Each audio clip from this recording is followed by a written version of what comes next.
बिस्मिल्लाहिर्रहमानिर्रहीम। शुरू अल्लाह के नाम से जो बड़ा मेहरबान नहायत रहम करने वाला है। अस्सलाम वालेकुम, welcome to my kitchen.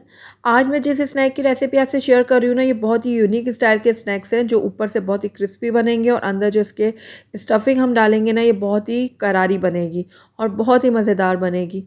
1 cup सूजी से आप काफ़ी सारे स्नैक्स बना के तैयार कर सकते हैं। आप इनको अपने बच्चों को लंच बॉक्स में बना के दे सकते हैं, टी टाइम में बना सकते हैं।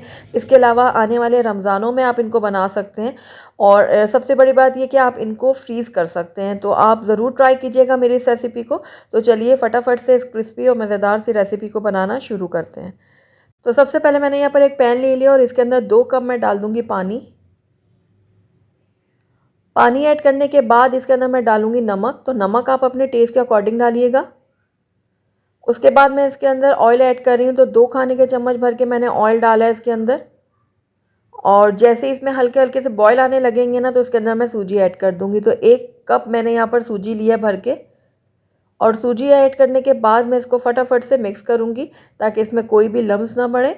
फ्लेम को भी मैंने थोड़ा लो कर दिया है। तो ये देखिए लगातार चम्मच मैं चलाती रहूँगी और इसको तब तक पकाऊँगी जब तक सूजी हमारी गाढ़ी बिल्कुल नहीं हो जाती और पैन को छोड़ना शुरू नहीं कर देती। तो बहुत ही कम टाइम लगेगा सूजी को पकने में। और ये देखिए सूजी हमारी अच्छे से पक चुकी है और ये पैन को छोड़ना भी शुरू हो गई है।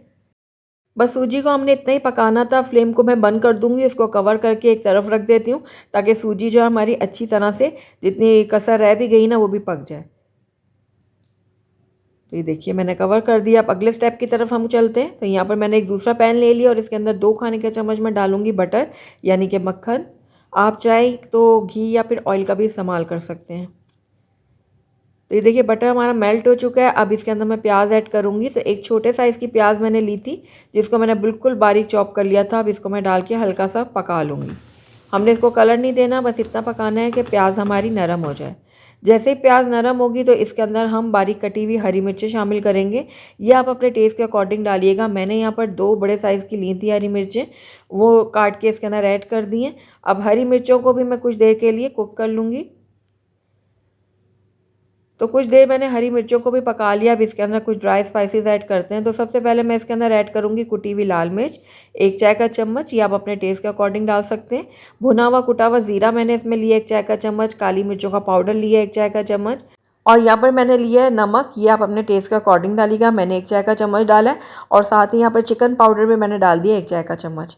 अब सारे सूखे मसालों को मैं प्याज के साथ अच्छी तरह से भून लूँगी ताकि इनका जो कच्चापन है ना, वो ख़त्म हो जाए। तो लगातार चम्मच चलाते हुए कुछ देर के लिए मैंने मसालों को भून लिया है। अब इसके अंदर हम कुछ वेजिटेबल्स ऐड करते हैं। तो सबसे पहले मैं इसके अंदर बॉइल्ड कॉर्न्स ऐड करूँगी। ये मैंने तकरीबन 3 खाने के चम्मच भर के ऐड किए हैं। अब सब्जियों की क्वांटिटी को आप अपने हिसाब से कम ज़्यादा कर सकते हैं और अपनी पसंद की आप कोई भी सब्ज़ी डाल सकते हैं। ज़रूरी नहीं है जो मैंने ऐड किया है वही आप भी ऐड करें।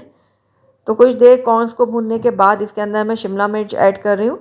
ये भी मैंने 3 खाने के चम्मच भर के इसके अंदर डाला है बारीक काट के और इसको भी मैं कुछ देर के लिए पका लेती हूँ। शिमला मिर्च को भी मैंने कुछ देर के लिए पका लिया। अब इसके अंदर हम डालेंगे गाजर। तो यहाँ पर मैंने तकरीबन 1/4 कप गाजर का इस्तेमाल किया। ये मैंने ग्रेट करके इसके अंदर ऐड किया है। आप चाहें तो बारीक काट के भी ऐड कर सकते हैं। इसको भी मैं कुछ देर के लिए पका लेती हूँ। तो बस कुछ सेकंड के लिए मैंने सब्जियों को कुक कर लिया ताकि इनका कच्चापन ख़त्म हो जाए। और अब इसके अंदर हम डालेंगे चिकन। तो यहाँ पर मैंने 1 कप जो है वो बॉइल्ड चिकन ऐड की है। सिंपली मैंने इसको उबाल लिया था थोड़ा सा नमक डाल के, उसके बाद मैंने इसको श्रेड कर लिया। तो अब चिकन डालने के बाद भी मैं इसको कुछ देर के लिए कुक कर लेती हूँ ताकि चिकन के अंदर सारी सब्जियों के और मसालों के फ्लेवर जो हैं वो चले जाएँ। तो ये देखिए कुछ देर के लिए मैंने सारी चीज़ों को कुक कर लिया। आखिर में इसके अंदर चाट मसाला मैं ऐड कर रही हूँ। 1 चाय का चम्मच मैंने चाट मसाला इसमें ऐड किया है ताकि हमारी जो स्टफिंग है ना और भी चटपटी बन जाए। तो चाट मसाले को भी मैंने अच्छी तरह से मिक्स कर दिया है। अब इसके अंदर मैं डाल दूँगी आलू। तो यहाँ पर बॉईल किए हुए आलू मैंने यहाँ पर डाले हैं 1 कप।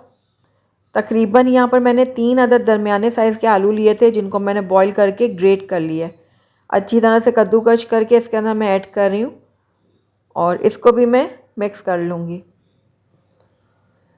तो आलूओं को मैंने बहुत अच्छी तरह से मिक्स कर लिया मसाले के साथ। ये देखिए बहुत ही चटपटी करारी सी हमारी ये स्टफिंग बनके तैयार हो गई है। तो बस अब फ्लेम को मैं बंद कर दूंगी और इसको मैं थोड़ी देर ठंडा होने दूंगी। तो जब तक हमारी स्टफिंग ठंडी होती है तब तक हम यहाँ पर सूजी की तरफ चलते हैं अपनी। तो ये देखिए सूजी जो है हमारी पूरी तरह से ठंडी नहीं हुई है और इसी कंडीशन में हमें ये सूजी चाहिए। बस सूजी को मैं थोड़ी देर के लिए गूंद लूँगी ताकि ये थोड़ी स्मूथ हो जाए। जिस तरह हम आटा गूंदते हैं ना, उसके डो तैयार करते हैं बिल्कुल स्मूथ सी, उसी तरह से हमने सूजी को भी करना है। तो ये देखिए इस तरह से मैं इसको गूंद लूँगी। ये थोड़ी सी गर्म है लेकिन हमें इसी टेम्परेचर में इसको चाहिए, वरना ये ठंडी हो गई ना कम्प्लीटली तौर पर तो फिर ये गूंद नहीं पाएगी, स्मूथ नहीं हो पाएगी। तो बस इस तरह से मैं हल्का हल्के हाथों से इसको गूंद लूँगी। अगर आपको ज़्यादा गर्म लग रहा है तो आप थोड़ा थोड़ा पानी लगा सकते हैं अपने हाथों पे। तो ये देखिए डो हमारी अच्छी तरह से रेडी हो गई है और बहुत स्मूथ हो गई है, ये देखिए। तो बस इसी तरह से हमें ये चाहिए था। तो अगले स्टेप की तरफ चलते हैं। यहाँ पर मैंने जो डो अभी बनाई थी सूजी की वो लूँगी और इसका एक पेड़ा सा तैयार करूँगी। और जो स्टफिंग थी ना उसके मैंने छोटे छोटे से बॉल्स तैयार कर लिए हैं, जैसे कि आपको नज़र आ रहा होगा। अब ये मैंने बॉल ले लिए ना, इसको मैं किनारों से थोड़ा सा प्रेस करते हुए बढ़ा दूँगी, थोड़ा पतला करूँगी। ज़्यादा भी पतला नहीं करना कि ये फट जाए। उसके बाद जो स्टफिंग की हमने बॉल्स तैयार की थी ना, वो एक लेकर इसके दरमियान में रख दूँगी और ऊपर से इसको बंद कर दूँगी।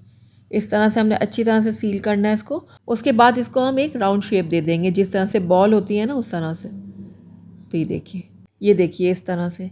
अब बाकियों को भी मैं इसी तरह से रेडी कर लूँगी। तो ये देखिए सारे बॉल जो है मैंने रेडी कर लिए हैं। अब इस कंडीशन में आप इसको फ्रीज़ कर सकते हैं, ट्रे में रख के फ्रीज़ कर लें। जब ये हार्ड हो जाएँ तो इनको आप एयर टाइट कंटेनर या फिर जिप लॉक बैग में डालकर फ्रीज़ कर लें और जब दिल चाहे निकालें और फ्राई करें और एंजॉय करें। तो चलिए जितने मुझे ज़रूरत है उतने मैं फ्राई कर लेती हूँ, बाकी को मैं स्टोर कर लूँगी। तो ये कढ़ाई में मैंने ऑयल गर्म करने के लिए रख दिया था, एक एक करके डाल दूँगी ये बॉल्स और इनको मैं गोल्डन और क्रिस्पी होने तक फ्राई करूँगी।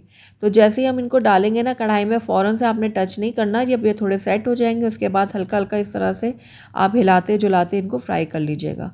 तो ये देखिए बहुत ही ज़बरदस्त सा इसमें गोल्डन कलर आ गया है, बहुत ही क्रिस्पी करारे से ये हमारे बन के तैयार हुए हैं बॉल्स। तो निकाल लेती हूँ उनको मैं एक छन्नी में ताकि इनका एक्सेस ऑयल निकल जाए। बाकी को भी फ्राई करके आपको डिश आउट करके दिखाती हूँ। अल्हम्दुलिल्लाह हमारे ऊपर से बहुत ही ज़्यादा क्रिस्पी और अंदर से बहुत ही करारे से ये स्नैक बन के तैयार हुए हैं। तो ये देखिए कितने ये टेम्पिंग लग रहे हैं, कितने अंदर से ये कलरफुल बने। तो एक बार आपने ट्राई ज़रूर करना है इस रेसिपी को। मुझे पूरी उम्मीद है आपको और आपके घर वालों को ये क्रिस्पी करारे से स्नैक बहुत ही पसंद आने वाला है। आप इनको बना के फ्रीज़ कर लें, जब दिल चाहे निकालें, बच्चों को बना के दें, मेहमानों के आगे सर्व करें या फिर आने वाले रमज़ान में बनाएं। आपको और आपके घर वालों को ये ज़बरदस्त स्नैक ज़रूर पसंद आएगा।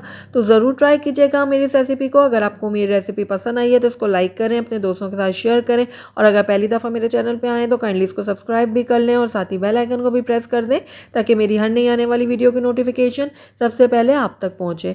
और कमेंट करके मुझे ज़रूर बताइएगा कि आपको मेरी रेसिपी कैसी लगी। साथ ही मेरे फेसबुक और इंस्टाग्राम के पेज को लाइक करना मत भूलिएगा। Thank you for watching. Allah हाफिज़।